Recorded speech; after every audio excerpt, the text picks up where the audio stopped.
ಒಂದು ನಿಮಿಷ ತಡೀರಿ, ಸೌಜನ್ಯ ಬಗ್ಗೆ ಮಾತಾಡಲಿಲ್ಲ ಅಂತ ಬೇಜಾನ್ ಜನ ಕಮೆಂಟು ಮಾಡಿದರು, ನನಗೆ ಮೆಸೇಜು ಮಾಡಿದರು. ವೀಡಿಯೋ ಏನು ಮಾಡಲಿಲ್ಲ ಗೊತ್ತಾ ಬ್ರೋ, ಅವತ್ತಿಂದ ಟ್ರೆಂಡಿಂಗ್ ಇರಲಿಲ್ಲ, ವೀಡಿಯೋ ಮಾಡಲಿಲ್ಲ. ಈಗ ಟ್ರೆಂಡಿಂಗ್ ಬಂತು, ವೀಡಿಯೋ ಮಾಡ್ತವ್ರೆ ಲೈಕು ಫಾಲೋವರ್ಸ್ಗೋಸ್ಕರ ಅಂತಾರೆ ಅಂತ ನಾನು ವೀಡಿಯೋ ಮಾಡಲಿಲ್ಲ ಬ್ರೋ.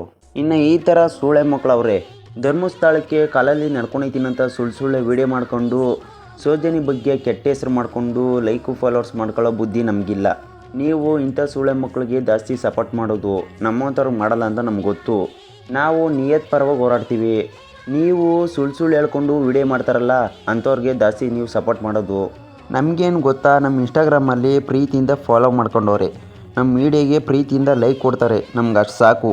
ಕೆಟ್ಟ ಹೆಸರು ಮಾಡಿಕೊಂಡು ಫಾಲೋವರ್ಸ್ ಮಾಡ್ಕೊಳ್ಳಲ್ಲ, ಆ ಥರ ಲೈಕ್ಸು ನಮ್ಗೆ ಬೇಡ. ನಮ್ಗೆ ಪ್ರೀತಿಯಿಂದ ಲೈಕ್ ಕೊಡ್ತಾರ, ಪ್ರೀತಿಯಿಂದ ಫಾಲೋ ಹೋಯ್ತಾರ, ನಮ್ಗೆ ಅದು ಸಾಕು. ಇಂಥ ಸೂಳೆ ಮಕ್ಕಳಿಗೆ ಸಪೋರ್ಟಾರ ಮಾಡ್ಕೊಳ್ಳಿ, ಏನಾರ ಮಾಡ್ಕೊಳ್ಳಿ. ನೋಡಿ, ಇಷ್ಟು ಹೇಳಿ ನಾನು ಮಾತು ಮುಗಿಸ್ತೀನಿ.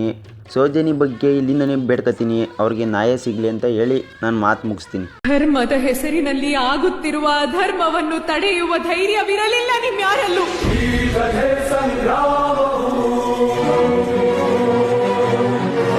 ವಿಶ್ವದ